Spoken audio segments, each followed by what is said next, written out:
안녕하세요. 올해 37이 여자입니다. 제 얘기를 어디다가 제대로 해본 적이 잘 없는데 처음으로 온라인에 공유해보는 만큼 많은 응원 부탁드려요. 저는 위에서 말씀드렸듯이 내일 모레 40이 되는 여자입니다. 남편은 저보다 5살이 많아서 올해로 42이 되었고요. 저야 여자고 요즘 여자들이 자기관리는 잘하니까 저도 집에서 살림만 하면서 틈틈이 시간 나는 대로 제 피부 관리와 몸 관리를 참 열심히 했어요. 돈이 많이 드니까 피부과나 필라테스 같은 돈 든다는 것들은 물론 하지 못했지만 어디 그것만 운동이고 관리하는 방법이던가요. 저는 집에서 유튜브 보면서 혼자 춤도 춰보고 일주일에 적어도 3번 정도는 일찍 퇴근한 남편과 함께 아파트 주변 산책도 열심히 하고요. 화장을 대체로 잘 안 하지만 매일 선크림을 바른다거나 자기 전에 클렌징을 꼼꼼히 하는 아주 기초적이고 기본적인 방법으로 저를 갖고 왔어요.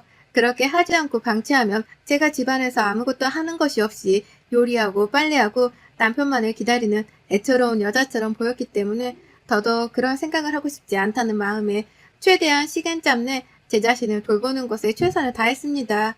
그렇다 보니 점점 좋은 점들이 많아졌어요. 저는 또래들보단 확실히 젊어 보인다며 동안 소리를 여러 번 들었고 또 일한다고 스트레스가 많은지 부쩍 주름살이 보이기 시작한 남편과 함께 손을 잡고 나가면 적어도 나이차가 12살은 나는 커플이 아니었냐고 동네 아주머니들이 한 번씩 놀래곤 하셨습니다. 제 자랑이 아니라 그냥 저희가 외모적으로 어떻게 보이는지를 말씀드리고 싶었어요. 이것 때문에 전 결혼하고 처음 4년간 그리고 최근에 내내 죽고 싶다는 생각을 몇 번 했을 만큼 너무 괴로웠거든요. 더 정확히는 20대 며느리 대하듯 처음엔 임신하려고 종용하더니 급기야 더 큰 잘못을 저질렀던 저희 시어머니 때문에 말입니다. 저는 30이 되던 해에 남편과 결혼했어요. 당시 저는 엄마가 하시는 옷가게 일을 도우며 용돈이나 벌고 있었고 남편은 직장을 다니고 있는 직장인이었습니다. 저야 엄마의 가게를 당연히 물려받을 거란 생각에 따로 취업 생각을 하지 않았었고 가게 수입이 짭짤했었기에 용돈치고는 제법 돈이 잘 모였었어요.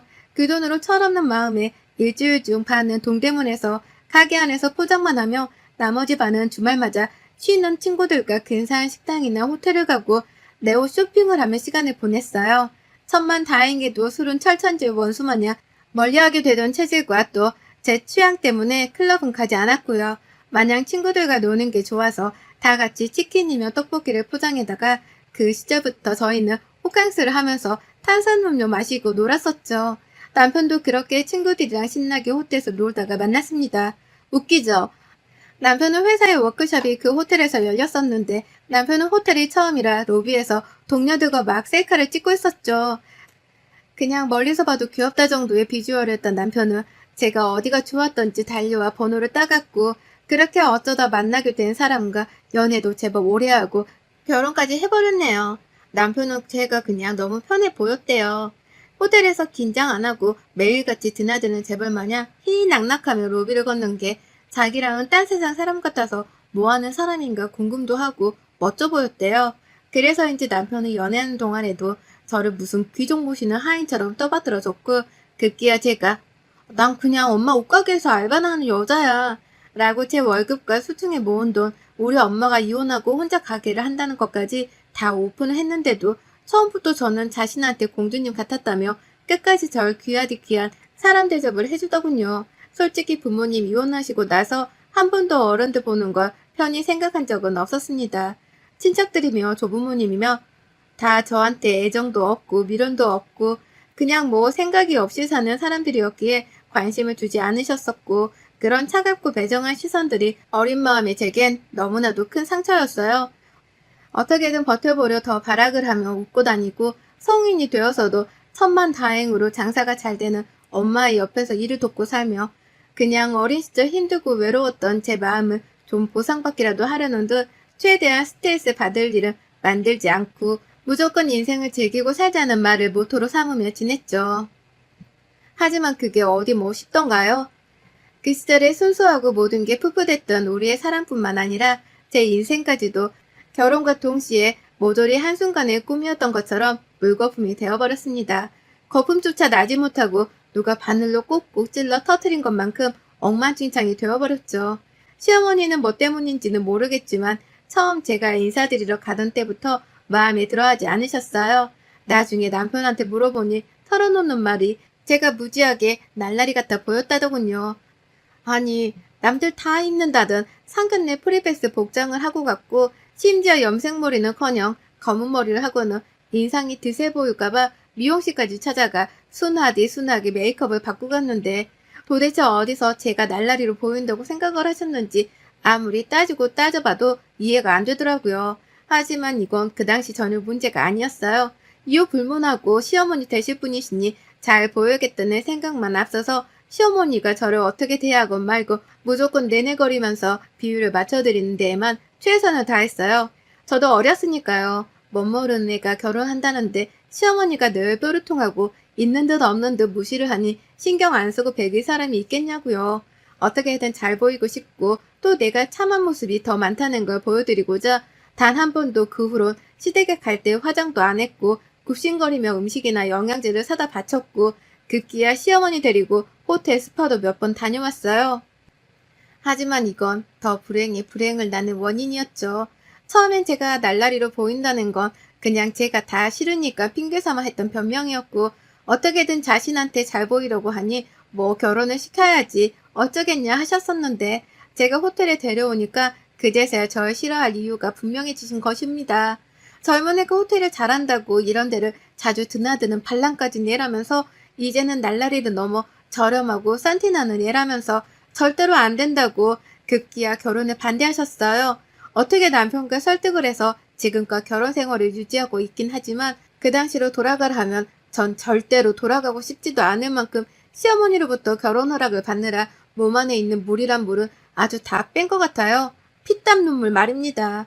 결혼을 하자마자 곧바로 시어머니는 반대하던 결혼 전과는 달리 이번에 급하다며 아이를 갖길 강요하시더라고요. 처음엔 본인도 아들의 부부관계를 이러쿵 저러쿵 하시는 게 민망하셨는지 제 얼굴을 제대로 쳐다보지도 않고 아이를 빨리 가져야 한다고 이왕이면 아들이 좋겠다면서 손주 타령을 조선시대 시어머니처럼 하셨는데 그것도 몇 번 반복을 하시다 보니 익숙해지셨는지 이번엔 남편이 바로 옆에 있는데도 저희 둘을 함께 불러 앉히시고는 신혼생활에 아이를 안 가지면 언제 가질 수 있겠냐며 나중에 둘 다 몸종이 다 떨어지기 때문에 애를 갖고 싶어도 잠자리를 가지기 싫어 못 가질 거라며 벌써부터 부부관계가 틀어질 거란 악담을 하시며 임신을 강요하셨습니다. 처음엔 이런 소리를 듣고 있는 것 자체가 거부감이 느껴지고 부담스러워 한 귀로 듣고 흘리려고 했어요. 하지만 옆에서 누구 하나가 이렇게 임신 타령을 하니 제 마음이 급해지기도 했고 생각을 해보니 남편은 저보다 5살이 많고 곧 있으면 40이고 저도 30대 중반인데 나이를 생각해서라도 애를 가져야 하나 싶은 조급함이 정말 들더라고요. 그래서 한 3년 동안은 조금씩 아이를 가져보고자 노력을 했어요. 하지만 처음엔 곧 생기겠지 했는데 점점 시간이 지나도 소식이 없어 다급해져 가기 시작했고 급기야 시어머니는 이 모든 걸 제 탓으로 돌리셨어요. 뭐 임신이 안 되는 걸 꾸준히 처음부터 제 탓으로 하긴 하셨지만 제 외모까지 언급을 하면서 얼굴만 멀쩡하지 몸뚱이는 늙어빠진 할망구란 소리를 하질 않나 홀라당 다 벗겨나서 직접 그것을 확인하고 싶다며 성희롱적인 발언까지 하시질 않나 제정신인가 싶을 만한 무자비한 소리들을 해대셨어요. 이 모든 말들은 남편의 앞에선 약간씩 필터링이 되긴 했지만 그래봤자 여전히 제 탓이란 것엔 변함이 없었고 슬슬 남편도 눈치가 보이는지 시어머니 보는 거 힘들어 하더라고요. 자연스레 3년이 지나서 더 이상 시어머니한테서 욕먹기가 싫어서 남편을 데리고 병원을 찾았어요.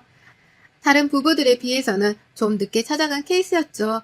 그냥 아이는 자연스레 찾아오는 것이라 생각을 해 병원을 찾아가 볼 생각도 못했던 것이었는데 글쎄 검사 결과가 저희 남편의 정자 활동성이 다른 남자들에 비해 현저히 낮아서 임신이 다른 커플들에 비해 곱절 어려울 거라더군요. 정말 천천병력 같은 말이었죠. 다 제 탓인 줄 알았는데 남편 탓이란 것도 충격이었고 언젠가는 그래도 찾아올 줄 알았는데 진짜로 우리한테 아기가 찾아올 일이 희박하단 사실도 충격이었어요. 그때부터 인공수정도 알아보고 시험관 아기 시술도 알아보고 30 중반에 진입하면서 완전히 시술, 그놈의 시술. 정말 시술이란 걸 다 받아봤는데도 돈만 날리고 임신은 되지 않았습니다. 그쯤 되니 아주 임신 때문에 시술에 시자만 들어도 머릿속에 새하얘질 정도로 패닉에 빠져버렸죠. 상황이 그러하니 남편도 본인 잘못이라며 저만큼이나 힘들어했고 급기야 제가 몸은 몸대로 망가지고 정신도 피폐하죠. 멘붕에 열어 빠지는 모습을 곁에서 지켜보더니 1년 정도 지나가던 시점에 그냥 아이를 가지지 말고 부부끼리 오순도순 잘 지내보는 게 어떻겠냐고 하더라고요. 그 말을 어찌나 눈물나게 고맙던지 전 그 자리에서 남편 껴안고 엉엉 울어버렸답니다. 애초에 내가 아이를 가지려고 안달이 났던 이유도 따지고 보면 시어머니가 자꾸만 임신을 서두르시니 덩달아 조급해졌던 것인데 남편이 이렇게 먼저 놓아주니 마치 누군가 묶어있던 제 목의 밧줄이 사르르 풀리는 기분이었습니다.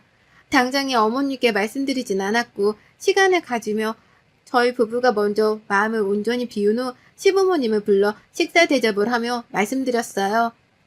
자기 아들의 몸에 문제가 있다는 말을 하면 더 속상해 하실까봐 일부러 그 말은 안 하고 서로의 몸이 지쳤다고 그냥 둘이서 요즘 사람들처럼 잘 살아가 보겠다고 덤덤히 말했죠. 생각보다 시어머니 반응은 조용했어요. 그래 그럼 이란 다소 지나치게 쿨한 정도의 대답까지 하시고는 밥까지 꾸역꾸역 먹고 옆에서 본인 눈치 보고 있는 시아버지를 데리고 얼마 안 있어 다시 시댁으로 돌아가셨죠. 뭔가 지난 4년간 이렇게 허무하게 끝날 것을 왜 그동안 그리 어른 눈치를 보며 임신하려 나 스스로를 달다 볶았나 참 허탈하더라고요. 그렇게 아이를 가지지 않기로 한 순간부터 최근까지 거의 시부모님과의 왕래는 없다시피 했어요. 남편도 저와 마음이 같았던 건지 그간 자기 어머니 때문에 스스로도 힘들었다며 웬만하면 부딪히지 말아야 자신의 불임 가까운 문제도 그렇고 아이도 그렇고 생각을 안 할 수 있을 거라며 시댁에 가는 것을 멈추자고 하더라고요. 저는 그럼에도 불구하고 며느리니까 가끔 정말 아주 가끔 바쁜 남편을 대신해서 연락을 드렸고 명절이면 찾아가지는 못하는 대신 선물을 보내드리기도 했어요. 임신 준비를 하면서 결혼 후 자연스레 엄마 옷가게에서는 더 이상 일을 못하게 되었는데 최근 몇 년간 다시 일을 조금씩 도와드리고도 있었기에 옷은 쉽게 구할 수 있어서 시부모님 것도 여러 벌 보내드렸고 아무튼 제 딴에는 남편이 시부모님과 원수처럼 인연이 끊어져 버리는 걸 막겠다고 저조차 쓴소리를 들으며 임신에 시달렸지만 제가 할 수 있는 정도까진 최선을 다했어요. 그러다가 하루는 남편이 부모님을 안 보고 싶은데 또 나이 들어갈 부모님을 못 보고 사는 건 괴롭다면서 이젠 좀 잠잠해지지 않았을까 하며 저한테 먼저 시부모님을 찾아뵈러 가자고 부탁을 하더라고요.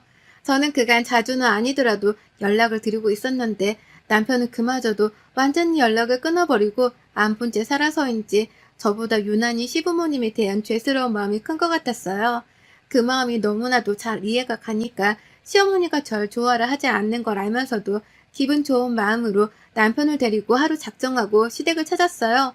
경기도에서도 많이 외곽인 곳에 위치한 마을에 살고 계셔서 찾아가긴 힘들었지만 주말에 서울집에서 잠시 왔다 갔다 하기 부담은 없었습니다. 가는 길에 집에서 먹을 고기도 좀 사고 허심탄회 얘기라도 하며 남편이 부모님과 더 이상 서먹하지 않도록 소주도 몇 병 사서 갔어요. 시골에서 혹여나 위험하실라 마스크도 두둑히 드리려고 챙겨갔고요.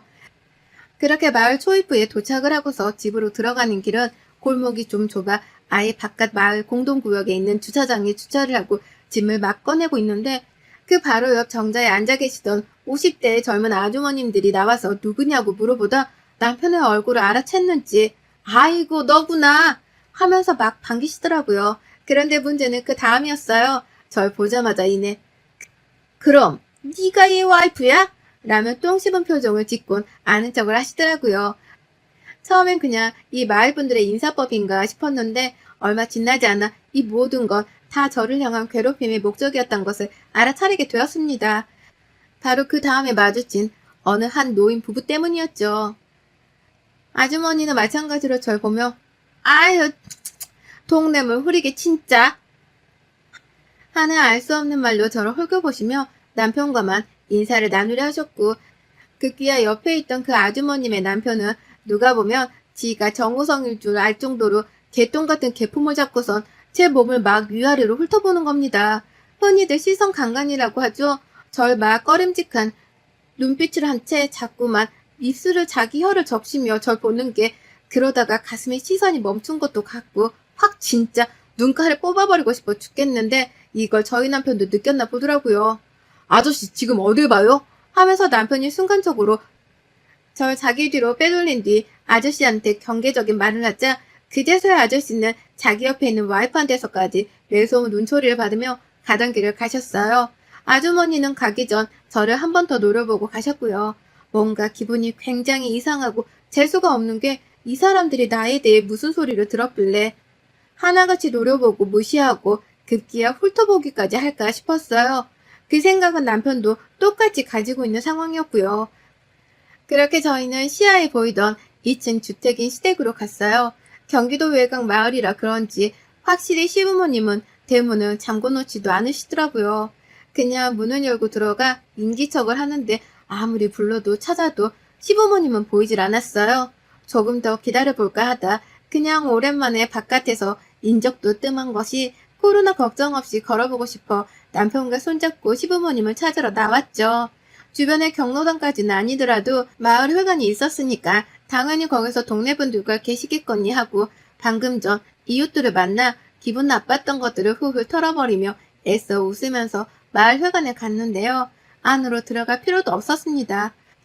바깥에 있는 넓다란 사각형의 나무 의자 위에 옹기종기 모여있던 주민들, 그 중에서 저희 시부모님 찾겠다고 막 얼쩡거리려 하는 그때 아까 저를 노려본 아주머니들이 그 자리에 있더라고요. 왠지 다가가게 눈치 보여서 멀리 서서 남편만 보내려 하는 그때 뒤돌아 서 있던 어느 여자분이 아주 되바라진 목소리로 분노에 찬 듯 크게 말을 했어요. 아유, 그녀는 내 며느리가 아니야 이제 하면서 시작된 다름 아닌 우리 시어머니 우렁찬 목소리는 거기서 끝이 아니었어요. 앞에서 아주머니들이 절 봤다고 며느리 얘기를 했던지 시어머니는 아주머니들께 내가 옛날부터 말했잖아. 걘 우리 집안에 굴러들어와서 난 되는 거였다고. 얼마나 젊은데 남자를 후리고 다녔는지 몰라. 호텔도 막 새집 드나들듯 다니고 다리를 맨날 벌려서 지금 애도 못 낳고 있잖아. 라고 제 흉을 보고 있었던 겁니다. 다른 사람도 아닌 시어머니가 글쎄 며느리한테 다리를 벌려 애를 못 낳고 있단 입에 담지도 못할 말을 하고 계시다니. 얼마나 제 욕을 오래도록 해왔었는지 주변 아주머니들은 알지 알아 혹은 보니까 발랑 까졌더라 진짜로 하면서 격하게 시어머니 말씀에 동조만 하고 있었어요. 손발이 막 떨려 옆에 있는 남편한테 붙잡아달라고 손을 벌리려는데 아뿔싸 제 옆에는 아무도 없었어요. 아니 그 사이 우리 남편 열이 받아서 시어머니께로 확 뛰쳐 달려가 버린 겁니다. 그러더니 이내 남편이 시어머니의 뒷덜미를 그대로 잡아서 마을 회관 입구에 걸려있던 꽃감을 줄 달린 채로 달려있는 곳에 들고 가 던져버린 바람에 대롱대롱 매달려있던 그 꽃감과 함께 남편이 손으로 시어머니를 막 흔들어대며 어떻게 내 와이프에 대해 그런 소리를 떠벌리고 다닐 수가 있냐? 그 울부짖는 바람에 덩달아 머리가 막 중심도 못 잡고 흔들렸고 그 자리에 있던 아주머니들도 곶감이 지멋대로 줄에서 떨어져 흩날린 바람에 곶감비를 맞듯 머리 위로 맞으셨죠. 누가 만들었는지 모르겠지만 그 후로도 여러 번 남편이 마을 회관에 있던 줄에 달린 곶감이며 말리는 중인 옥수수까지 죄에다 잡히는 대로 집어서는 사람들을 향해 생각도 없이 던져버린 바람에 음식이 망가지는 거 물론이었고 사람들이 좀비 보듯 남편으로부터 도망가기 시작했어요. 급기야 남편은 제가 고자예요. 고자라서 애를 못 가지고 있다고요. 라며 자신이 고자까지는 아닌데도 저 보호한다고 말을 질러버린 바람에 사람들은 도망가다 흠칫 놀랐는지 서로를 쳐다보더니 이내 저희 시어머니를 또 쳐다보더라고요. 시어머니의 거짓말에 들통나는 순간이었죠. 더 웃긴 건 매번 시어머니가 그딴 소리를 해대도 듣고만 있었을 시아버지가 그제서야 아들한테 목 잡힌 자기 와이프를 보더니 쫄았던지 자긴 늘 아니라고 했는데도 니네 엄마 주둥이는 말리지 못했다며 제 편을 들었다고 했으나 남편은 그마저도 손을 꼬리치며 밀어낸 바람에 시아버지는 그 나이에 아들 손에 의해 바닥으로 뒹구르기까지 하셨고요. 남편은 자신의 부모님이 선을 넘어도 단단히 넘어버렸다며 결국 완전히 손절하겠다는 말을 남기고선 저를 데리고 그 자리를 빠져나왔어요. 물론 그 와중에 전 시댁가며 챙겼던 고기랑 소주까지 남김없이 챙겨왔고요. 차에 탈 때 아까 저를 훑어보던 아저씨가 또 그 자리에 서서 저희 부부를 불구경하듯 쳐다보고 있길래 들고 있던 소주병 하나를 확 그냥 던져버렸어요. 순간적으로 피하긴 했지만 그 아저씨 바로 서 있던 자리에 소주병이 와장창 깨져버리며 아저씨는 도망치다 겁나 다리에 힘이 빠졌는지 주저앉아 그걸 가만히 보더라고요. 옆에 와이프 되는 아줌마가 또 어머머머머 하길래 네 남편 간수 똑바로 해? 라는 말을 남기고 그 마을을 완전히 영영 퇴장했습니다. 저야 뭐 시부모님께는 며느리보다 귀할 자식이 연을 끊어버리자고 대못을 박아버리곤 손찌검까지 하곤 자리를 빠져나왔으니 이보다 더 큰 복수가 어딨나 싶어서 따로 말은 안 했는데요. 그냥 그런 소문에 동조한 이 아저씨랑 아줌마도 그냥 넘겨버리기엔 뒤끝이 좀 생겨서 애먼 소주병원 날려 경고를 제대로 해주고 왔네요. 사랑답지 않게 입을 나불거리면 어떤 결말을 맞는지 시어머니들 아니 누구든지 입은 언제나 조심히 다뤄야 한다는 걸 제 사연을 통해서라도 아셨으면 좋겠습니다. 아들 예의 바르고 착하게 잘 키워두신 시어머니들, 며느리 험담 잘못했다가는 그렇게 애지중지 잘 키운 아들과 영까지 끊어질 수도 있어요. 여러분의 생각은 댓글로 남겨주세요. 오늘도 시청해주셔서 정말 감사합니다.